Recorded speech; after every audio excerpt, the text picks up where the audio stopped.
Well, hey neighbors, welcome to the Shed Shop and this edition of I Have 064 Fever Neighbors. Here we are with this big hickory we felled the other day, and because of the issues with the MS-880 yesterday and the rain, we did not get a chance to cut with the 064. I have a skip tooth chain on order for this, and so I should be able to get that tomorrow. I sharpened this with one of the Dremel sharpeners because I've never used one, and if you're not new to the channel, you will know that I struggle hand sharpening these days because of my disabilities. And my bench grinder is just the low-cost Oregon one, and so it does okay, but for the amount of chain I have to sharpen, it wasn't quite good enough. And so the Dremel thing, I didn't love it. The tip, it was an off-brand, but the tip, the sharpening, what the fuck do you call it, neighbors? Attachment, the sharpening stone, there we go. It did this 28-inch chain, and it was dull halfway through, if that. So the chain isn't as sharp as I'd like, especially bucking wood this size. I desire to have a nice sharp chain because the further you get away from the saw when you're bucking, the further you get away from the power head, the slower it cuts. And so if you don't have a sharp chain, a good saw will cut slow. So that being said, what we're going to do is go ahead and use the 064 to finish limbing this. It's still not turned up all the way. We've got about a half a tank to run through in the rich condition, and then we can go ahead and lean her out a little more, and most likely all the way, but I will be doing a piston inspection before I open it up completely. And then we're probably going to go ahead and take this muffler and port it just a little bit, modify it just a little bit. The baffle's got a lot larger holes than I am used to seeing on Stihl chainsaws, even older ones, and so I think that already helps it, but I think it can have more, and so that is the plan. If it doesn't sell before I get to that, I'm definitely going to be doing that because I think it will make a big difference. That being said, neighbors, it's cold, it's windy, I'm tired as hell, Dan's tired as hell, we're both stressed out as hell because of life, but we're going to have some fun with the 064. I hurt like hell, and so we'll go as far as we can until we run out of gas, until I can't cut no more. Did y'all neighbors get that? Until I can't cut no more. There we go. Or we die. So shall we get to work, neighbors? I wish this thing had a decom valve because it's strong as hell.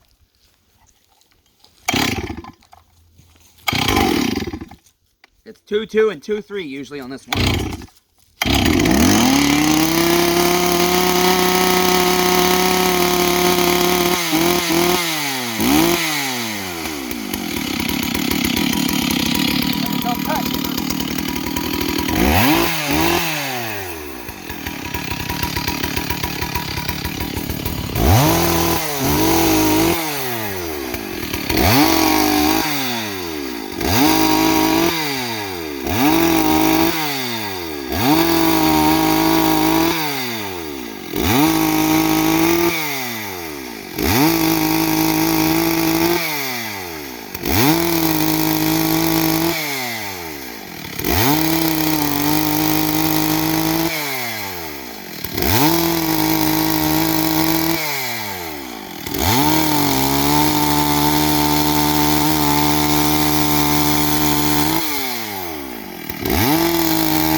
Loud, neighbors, even though it doesn't have an opened up muffler. Oh, shit.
feel like this low jet is leaned out enough, so I'm concerned that it's stalling.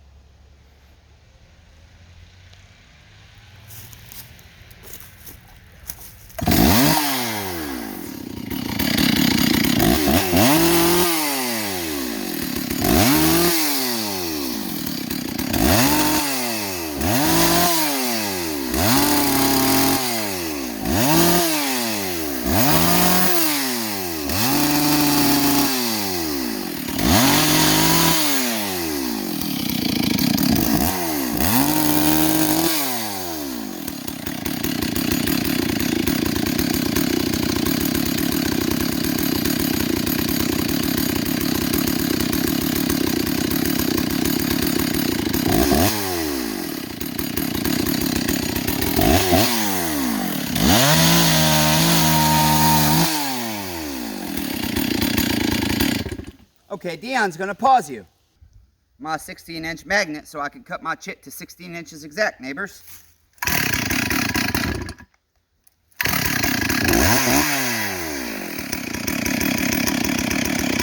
Definitely gotta figure out why it's all stalling.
It's heavy, neighbors, but it's strong.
We gotta fix that for sure.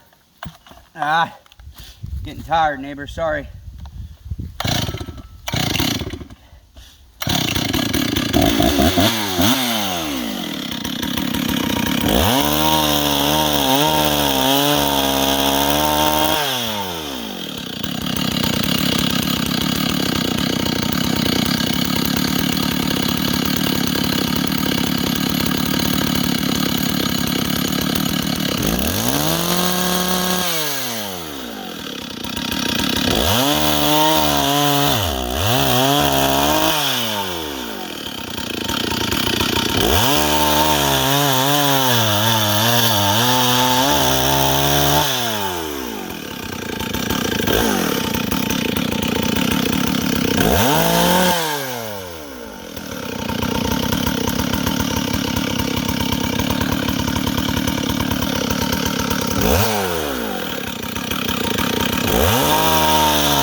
Damn. I really feel like I have this leaned out enough. Shouldn't be doing that. Let's see. Quarter, half, 3/4, 1, maybe not. 1 1/4, 1 1/2, 1 3/4, 2. What the hell? Am I not on my screw? I must not be on the screw, guys. Ain't no way in hell. Yeah, I was. That's like 4 fucking turns out. I would never have a carb sit like that. Quarter, half, 3/4, 1/4.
Well, neighbors, our change shouldn't take that long to,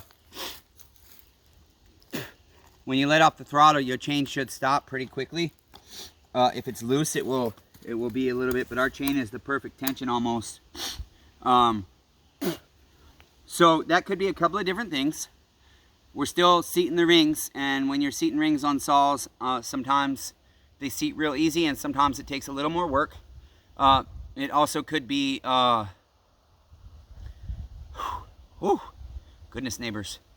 It also could be, I think I'll replace these clutch springs, but I can't remember. And so if your clutch springs are a little bit loose, that means your clutch is supposed to disengage at, say, 2,800 RPM and engage at 3,000 RPM. Or whatever the number might be for that particular saw. And if I didn't replace these clutch springs, then that could be the problem. They're just a little bit loose, and so that clutch is taking longer to disengage from the drum, which drives your sprocket drum there. The clutch drives the sprocket drum. Goodness sakes, neighbors, can't talk. And so obviously we have a little bit of stuff to work out still, and I have to cut with a little bit more, but we have to resituate our wood. I can tell you what, though, a guy that cuts firewood all year long, I think he should have a big saw, because when you put a 28-inch bar on a saw, yeah, it's a lot heavier, but the weight's right here. You're not hunched over all day long, you know, and it cuts a lot faster. And so this thing's cutting pretty good, even though it's not turned all the way up yet. And so I'm pretty impressed with it. I like it. So far, everything's okay. So what we'll do next is, because this is like such a rare find to have an OEM top end like this on an 064, and to have all original parts except the fuel line and a pickup body is pretty amazing. Oh, and the rim sprocket. Sorry, neighbors. Just the rim spline, not the drum. The drum is OEM. Is pretty rare to find that. Most of the times when you find the 044s and the MS200Ts and the 064s, you know, it's almost always got an aftermarket top end on it. And there's the rain, neighbors. So I guess the weather is trying to say, Chainsaw Redeemer, would you shut the fuck up already? Most everybody's left already because the video's over. So we'll work out the bugs on this. And then, neighbors, if you want to buy this 100 million billion trillion thousand trillion dollar saw, email me, smallengineredemption@gmail.com. Until next time, neighbors, be kind to one another. Everyone's facing a battle. Let's keep persevering.